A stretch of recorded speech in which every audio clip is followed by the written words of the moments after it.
만약 2500년 전에 쓰인 고전, 논어에서 현대 리더십의 핵심을 꿰뚫는 해답을 찾을 수 있다면 어떨까요? 오늘 이 시간에는 이 오래된 지혜가 지금 우리 리더들의 고민에 얼마나 놀라운 통찰을 주는지 한번 제대로 파헤쳐보겠습니다. 자, 리더라면 누구나 한 번쯤은 이런 딜레마에 빠져봤을 겁니다. 지금 당장 눈앞의 성과를 위해서 팀원들을 몰아붙여야 할까? 아니면 좀 길게 보고 팀원 개개인의 성장에 투자해야 할까? 이거 정말 어려운 문제죠? 바로 이 근본적인 질문이 오늘 우리가 풀어갈 이야기의 시작점입니다. 여기 유진이라는 사람이 있어요. 잘 나가는 IT 스타트업의 팀장인데 지금 아주 중대한 기로에 서 있습니다. 프로젝트는 계속 늦어지고 팀 분위기는 말이 아니게 가라앉았죠. 과연 유진은 결과를 위해 팀을 더 압박해야 할까요? 아니면 사람을 먼저 챙겨야 할까요? 바로 그 순간 유진은 자기 자신에게 아주 근본적인 질문 하나를 던집니다. 나는 지금 사람을 사랑하고 있는 건가? 아니면 그냥 결과만 보고 있는 건가? 이건 단순히 경영 전략의 문제가 아니었어요. 자기 리더십의 본질을 파고드는 아주 깊은 성찰의 시작이었죠. 그런데 놀라운 건 뭔지 아세요? 유진의 이 지극히 현대적인 고민에 대한 실마리가 이미 2500년 전 공자의 말 속에 있었다는 겁니다. 제자 번지가 리더십의 핵심인 인과 지혜에 대해 물었을 때 공자의 대답은 정말 명쾌했어요. 인이란 사람을 사랑하는 것, 지란 사람을 알아보는 것이다. 딱 이 두 마디였습니다. 그럼 첫 번째 기둥부터 한번 깊이 들어가 보죠. 공자가 말한 인, 즉 사람을 사랑한다는 건 도대체 무슨 뜻일까요? 공자가 말한 인은요, 그냥 따뜻한 감정 이런 게 아닙니다. 훨씬 더 깊은 의미예요. 한 사람을 그 존재 자체로 온전히 존중하고 그 사람만이 가진 고유한 가치를 인정해주는 것. 이건 감정이라기보다는 리더가 기본적으로 가져야 할 태도에 대한 철학인 거죠.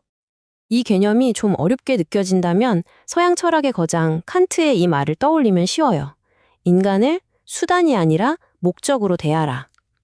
사람을 성과를 내기 위한 도구나 부품으로 보는 게 아니라 그 사람 자체를 존엄한 목적으로 대하는 것.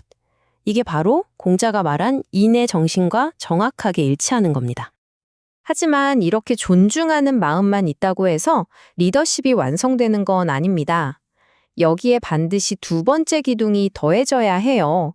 바로 지, 즉 사람을 알아보는 지혜입니다.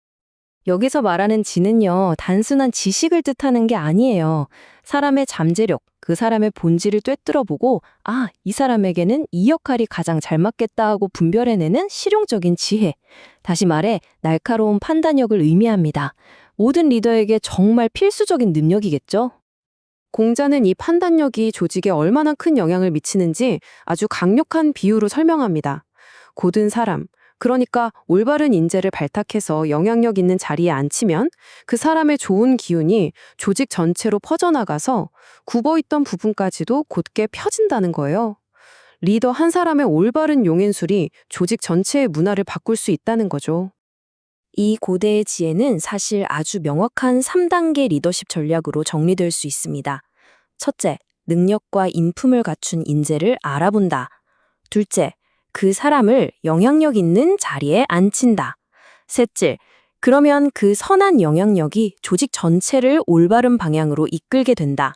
아주 간단하죠? 자, 다시 한번 정리해 볼까요? 인과 지는 따로 노는 개념이 아닙니다. 인, 즉 사람에 대한 깊은 존중이 있어야 그 사람을 제대로 알아보는 지가 생겨나고요. 그리고 그 지를 통해서 사람을 올바른 자리에 앉히는 것이야말로 인을 실천하는 가장 구체적인 방법이 되는 겁니다. 그러니까 이 둘은 동전의 양면 같은 거예요. 논어는 이걸 실제 역사적 사례로 증명합니다. 순임금이 고요라는 현신을, 탕임금이 이윤이라는 현신을 등용했더니 부정한 사람들이 저절로 멀어지고 사라졌다고 하죠. 리더의 올바른 인재 등용 하나가 조직의 문화를 얼마나 극적으로 바꿀 수 있는지 보여주는 정말 강력한 증거입니다. 자, 그럼 이 고대의 지혜가 우리 주인공 유진의 문제를 어떻게 해결했을까요? 다시 유진의 이야기로 돌아가 보겠습니다. 오랜 고민 끝에 유진은 결단을 내립니다. 그리고 한 팀원에게 다가가 이렇게 말하죠. 팀의 성과보다 네가 성장하는 게 더 중요해. 이건 그냥 따뜻한 격려 한마디가 아니었어요. 결과를 최우선으로 하던 관점에서 사람을 중심으로 두는 패러다임의 전환, 바로 공자의 지혜를 실천한 리더십의 결정적인 순간이었습니다. 그리고 바로 그 말 한마디가 모든 걸 바꿔놨습니다. 리더가 나를 결과물을 만드는 도구가 아니라 한 명의 인격체로 존중하고 있구나. 이걸 팀원들이 깨닫는 순간 꽁꽁 얼어붙었던 팀의 분위기가 녹아내리기 시작했어요. 협력과 사기가 극적으로 살아났죠. 결과는 정말 놀라웠습니다. 사람의 성장에 집중했더니 역설적으로 그토록 원했던 성과가 자연스럽게 따라오는 거예요. 나무의 뿌리, 즉 사람을 바로 세우니까 열매인 성과가 저절로 열린 거죠. 유진의 이런 선택은 오늘날 우리가 말하는 인간 중심 리더십의 완벽한 사례입니다. 하지만 그 본질을 파고들면 2500년 전 공자가 말했던 인과 지혜 철학과 정확히 닿아 있죠. 시대는 변했지만 본질은 그대로인 겁니다.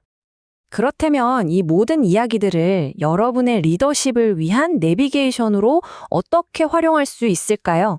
핵심만 딱 정리해 보겠습니다. 핵심은 바로 이것입니다.